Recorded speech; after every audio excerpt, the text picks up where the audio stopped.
Simcha, celebration of life. Hi, and welcome to Simcha, a celebration of life. I'm your host, Aaron Halevi.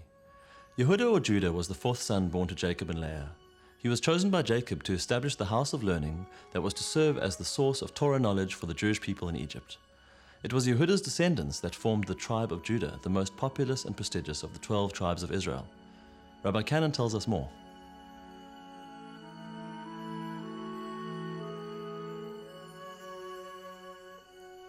Judah was the son of Jacob, and he really represents in the Jewish people royalty. So what is it about Judah that makes him worthy of royalty? In fact, kingship comes from Judah, ultimately leading to the lineage of King David, which ultimately will lead to the lineage of the Messiah. His first real test came with the interaction with Joseph. You know, Joseph was sold into slavery, and Judah, had to really come to terms with what had happened with him and all his brothers. Joseph was now living in Egypt and had in fact become the viceroy and very successful after his initial being thrown into slavery, essentially in Egypt. And unbeknown to the rest of the brothers, he had actually come out quite thriving. And there was a time when Joseph had said to Yehuda, again, Yehuda didn't know who Joseph was at this stage because he hadn't revealed himself yet, because Judah had not seen his younger brother since he was 17, and he was now a 30-year-old man. And there was a real clash between Joseph and Yehuda at this time, because Joseph had said that you need to go and fetch my younger brother Benjamin, from your father Jacob. And Jacob had given a strict instruction that you guys can go down to Mitzrayim and get food because there's a famine in the land of Canaan, but under no circumstances will you take Benjamin with you. And Yehuda, acting almost on behalf of the other brothers, which metaphorically meant really acting on behalf of the Jewish people as he knew it, because the sons of Jacob became the Jewish people, was that even in the face of a viceroy of Egypt, he held his ground very, very strongly and said, Joseph, under no circumstances can I bring my younger brother Benjamin. My father will die a premature death if he loses both of his sons from his wife Rachel. And stood extremely steadfast in that conviction and did not back down until the point when that famous, cataclysmic moment when Joseph reveals himself to his brothers. So we see on the one hand a very, very strong leader and someone who had tremendous courage of his own conviction. Yehuda was even prepared to go to war. So you see that he was not someone who would step down, who was fearful. And on one hand, we can understand that that's very much all the makings of someone who would take on kingship for the Jewish people and would be militarily strong and have that strong right hand and that sense of strength to stand up for his people when needs be. But you also see a backstory of Yehuda. He had 3 sons, and unfortunately his 2 elder sons passed away, and there was a daughter-in-law named Tamar, and Tamar in fact was in line to marry the 3rd son. But Yehuda did not in fact want Tamar to marry the youngest of his 3 children. So Tamar knew prophetically that there needed to be some descendants between the family of Yehuda and herself. So she cloaked herself in clothes of a prostitute and hung out at the crossroads and waited for an opportunity to engage with Yehuda. So she then elicits Yehuda into a relationship, and Yehuda leaves behind his cloak and his staff. And 3 months later it became known that Tamar was pregnant. And the people of the village at that stage, adultery was a capital offense. And so as they were taking Tamar out to her death, her public execution, Tamar announced that let the owner of this staff and this cloak come forward, as he is the father of this child that is within me. And if he doesn't come forth, then so be it, and she would take the execution. So essentially what happened here, a very powerful moment, Tamar gave Yehuda the opportunity. And so he was faced with two choices, a very difficult choice. He was the leader of one of the tribes of Israel. Imagine the embarrassment to know that he had had relations with a prostitute. His other option was he could have kept quiet, and Tamar could have gone to her death. But at that moment of extreme moral dilemma, Yehuda steps up to the plate and announces in front of everyone that the cloak and the staff belong to him. And even though at the risk of complete public embarrassment to himself, he knew that that is the right thing to do, and fully took responsibility for Tamar, and in fact they remained married after that. And Yehuda realized that perhaps the challenge of being one of the leaders of the tribe, which would ultimately lead to his being the heir to kingship of the Jewish people for all time, up until the end of time, which is the time of Mashiach, he realized that what it takes to be a king is not to never fall, or to never ever make a mistake, or to be perfect in life and live without any flaws or any sins. No, there's something much greater than that to be a king. And that is that when you do make a mistake, to take complete accountability and responsibility for that mistake. That is the mark of kingship. That is the mark of leadership in general, where people in positions of power and responsibility and leadership have to lead an entire nation, have to lead an entire people. The main thing we're after, from a Jewish point of view, is accountability. What a great lesson that is right now today in 2015, where unfortunately scandals are a dime a dozen in people who have positions of responsibility. And how great would it be for the world if all our leaders could simply admit where they have gone wrong and chart a course of action, of correction.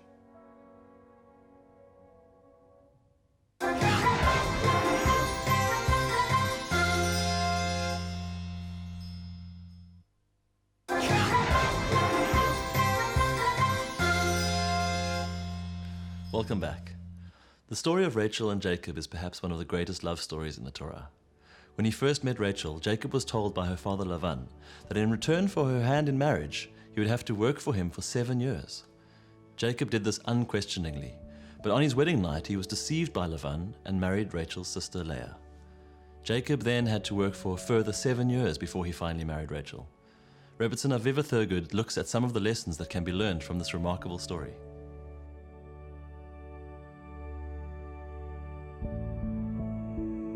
Rachel has a very tragic life. She gets married at the age of 22 and actually dies in childbirth at the age of 36. So there's very limited time that she actually gets to enjoy being married to her husband Yaakov. But she takes also, like the other 4 mothers, a very long time to fall pregnant. And she actually comes to Jacob and she says to him, if I don't have a child, I'm going to die. And the Gemara, the Talmud, says we have to be very careful with our speech. And we're going to see it again within her story. There seems to be this theme of watching the words that you say. And the Gemara says that she almost predicts her downfall. She predicts her death by making that statement. So we often say, I'm starving, I could die, or I'm doing that. We've got to be very careful with our words. We've got to be very careful with the choice of words that we use. Because our words, no matter how insignificant they seem, really do have an impact on our lives and how our lives end and start and things like that. And we have to choose very carefully with our words. So she struggles to fall pregnant. Eventually she does fall pregnant and she has Joseph. And that's a whole nother story in and of itself. But that also is that connection that Jacob has with what he views as his most special son, Yosef. And Lavan was an idol worshipper. And this obviously bothered Rachel. And it really upset her to see that her father worshipped idols. And it's a problem because when they leave, She steals his idols. It's hard for me to understand that because he would have surely just gone and bought more. I mean, by her stealing them, there wasn't a guarantee of her father not worshipping idols. But it seems that it's important to her to almost remove that temptation. The problem is she's criticized for this. We get to choose how we do things, but we don't get to tell other people how to do things. And I think there's a big lesson in that as well. Even our parents. We can try to be an example to the people around us of being people who are working on our character, on growing in and of ourselves, but it's not for us to preach. It's not for us to get to tell people how to live their lives. So she steals these idols, puts them underneath her saddlebags on her camel so that no one will find them, and they leave. She doesn't tell anyone she's got them, but they leave. Lavan realizes very quickly that his idols are gone, and he's very upset, and he charges with a whole group of his people to Jacob, to Yaakov, and he says, "You've stolen my idols." And Jacob says, "I'm an honest and trustworthy person." I mean, can you imagine? You've tried your whole life to be as honest as you can, and the most deceitful person is coming and telling you that you're deceiving them. So he says, "Search everywhere." So Lavan searches, and he doesn't find them. He says, "But I'm telling you, I know they're here somewhere." So Jacob basically seems almost out of anger to say to him, "I curse the person who stole them because I know it's no one close to me, and they'll die at a young age." And again we see, this is the second time where speech seems to follow Rachel wherever she goes, and how careful we have to be, not just with curses, but with anything we say, speaking badly or harshly to someone else, predicting something bad, wishing something bad on another person. Because essentially, the person he loves the most, he's just condemned to death. And we know that she dies at 36 in childbirth, and this seems to be the reason, is that she's actually been cursed by someone who is able for their blessings, but unfortunately their curses to come true as well. And this is a really sad part of the story, because he would never have dreamt of saying that to her, but that is what happens.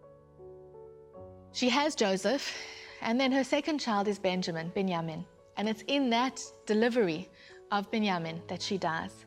They're in the middle of nowhere. Today we know the area, it's called Bethlehem, but it really is for them. It wasn't close to anywhere where their family was. Abraham and Sarah are buried together in Marat HaMachpelah, in a place which is now called Hebron. We see that Adam and Eve are buried there as well. Each of the couples are buried there, but Yaakov is buried with Leah, not with Rachel. It was too far to carry the body all the way there, but bodies decompose. And so it actually says that he buries her along the way, on the derech, along the way, on a road. Today it's a beautiful tombstone, and there's a kever, there's an ohel, there's a tent almost that's constructed around her, and people go and visit, and it's a very powerful place to visit. We're told that she's buried along the way, and it is significant. There's a midrash, a story, in an area called Eicha, which is Lamentations, and it describes an interesting scene. It describes the Jewish people after the first temple is destroyed. The temple is burning. The Jewish people are leaving Israel in chains. Some were left behind, but essentially most of the Jewish people were exiled into slavery. It's hard for us to comprehend people just being so downtrodden and their whole world being destroyed. And obviously, each of our foremothers, each of our forefathers come and plead to God that He'll save the Jewish people, because by destroying the temple, by exiling most of them out of Israel, it really means it's almost like the whole nation has been destroyed, and it's coming from so much anger of what they had been doing and idol worshipping and everything they'd been getting up to. And our first forefather comes forward, and it says that Abraham came to God and he said, "I was prepared to offer my son, Isaac, Yitzchak, as a sacrifice, and I almost did. Please use my merit to save my people." And God says, "No, it's not enough." And Isaac comes forward and he says, "My father was going to offer me up. I never, ever tried to resist it. I went almost as the sacrificial lamb. I went calmly and, used my merit." And God says, "No, it's not enough." And Jacob comes forward and he says, "God, I was in the house of Lavan, the most deceitful person in the history of the Bible that you see, really. And I stayed true to you. I was honest. Use my merit of being there for 20 years to save my people. And God says it's not enough. And Moses comes up and he says, you know, Moses had really had difficult times with the Jewish people. He says, I led your people for 40 years. I stayed true to them. I stayed true to you. I led them as a leader. Use my merit to save my people. And God says it's not enough. And Rachel, comes forward and she says, you know, when my sister was going to marry my husband, the person that I loved, I wasn't jealous like you are being jealous of other gods. I wasn't angry, and I saved her from embarrassment. Use my merit to save my people. And God says that's enough. And it's really in her merit of her story and everything that she did, her self-sacrifice, that God saves the Jewish people and allows them to build a second temple later on, and has really allowed the Jewish nation to continue to today. And we really believe that it's her merit that keeps us going all the time. And so she's buried on the way. And the reason that that is so significant is because when you are settled, when you are somewhere that has a permanence, there's not a bitterness in crying. And so I almost feel like whatever path you're on, whatever journey you're taking, that's someone that we can always relate to. She's buried on the way. And that whenever you feel like you're on a path or on a journey on yourself, that you haven't gotten to the destination yet. And journeys are difficult. Even if you enjoy them, they're difficult. And to know that there really is someone on your side all the time who will plead on your behalf, who will allow you to really go from being in exile to really being a freed person again. And that road is also significant because we're on a journey, and journeys can change, and end results can change, and destinations can change. But what's true is really knowing that through your journey, you've got that solid person on your side at all times. And yeah, just go with that, and know that there's always someone there. There really is.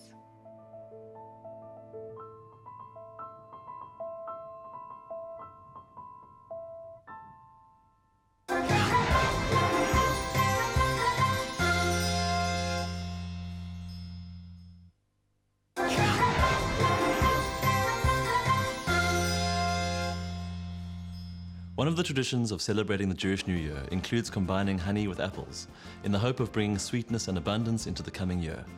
On Sizzling with Suisa, Debbie shows us a quick and easy recipe for a delicious apple and honey cake.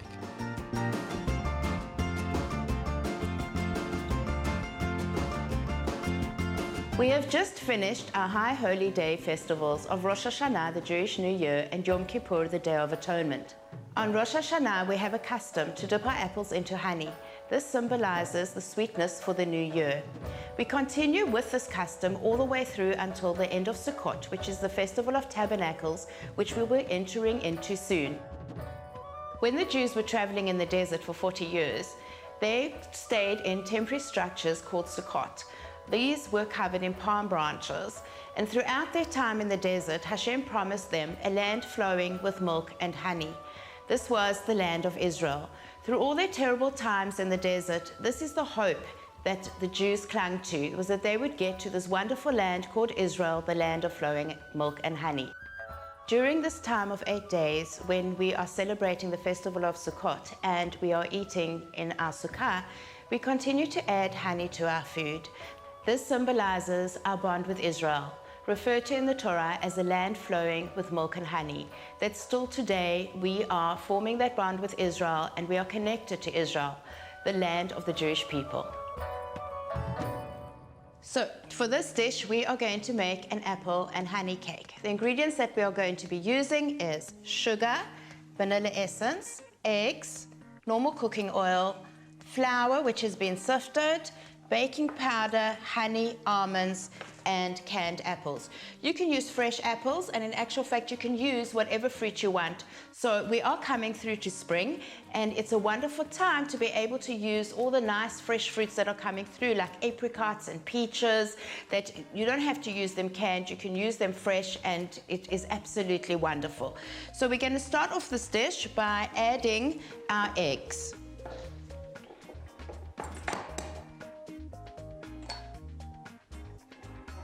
So I have just broken the eggs into a glass so that I can check them for any blood spots, which has to be done according to the laws of kashrut. and our eggs are clear. Once the eggs are in, I will add the oil.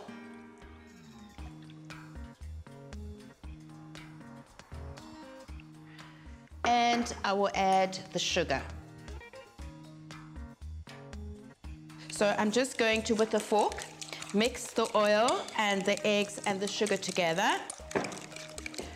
This does not have to be perfectly mixed together. You just want to make sure that the sugar is combined with all the ingredients, and it really does not matter if the sugar is grainy at all, because when you're baking it, it will actually smoothen out. Once this has been done, we can add the vanilla essence, the baking powder, and our flour. And again, we just use our fork to mix it all together. Okay, so we have a beautiful batter coming here, which you can see is all coming together. Very, very easy, very simple to do. You just want to get all the flour together with the other ingredients. Once the batter is mixed, we take our pie dish, which we have sprayed with a spray and cook, and we now add our apples to this. Just spread it out. Once that has been done, we take our honey, which symbolizes our sweetness, and we drizzle the honey over the apples. Then we take some of our flaked almonds, and not all of them because you want to leave some for the top, and you just again drizzle them over your apple and your honey, and then we are going to spoon the batter over our apples. Again, you don't have to worry that you're not going to cover all the apples, because when it is baking, the batter will spread itself out. Once the batter is over the apples, you then take the rest of your almonds and you drizzle them on top of the mixture. And now your cake is ready to be baked in an oven for approximately 35 to 40 minutes. The recommended temperature is 180 degrees. Okay, so it is time to take our cake out the oven. You can see how nice and crispy it's become on top. And it is time to serve our honey and apple cake encrusted with almonds, which looks and smells absolutely delicious. The tavon.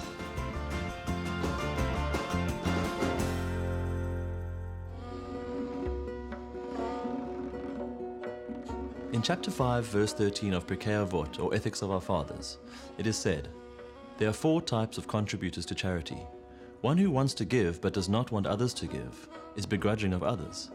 One who wants that others should give but does not want to give begrudges himself. One who wants that he as well as others should give is a chassid. One who wants neither himself nor others to give is wicked." Well, that's all we have for this week's episode of Simcha, a celebration of life. As always, we'd love to hear from you, so please send us a message on Facebook at Spirit Sister Productions. From me, Aaron Halevi, and the Simcha team, have a great week ahead.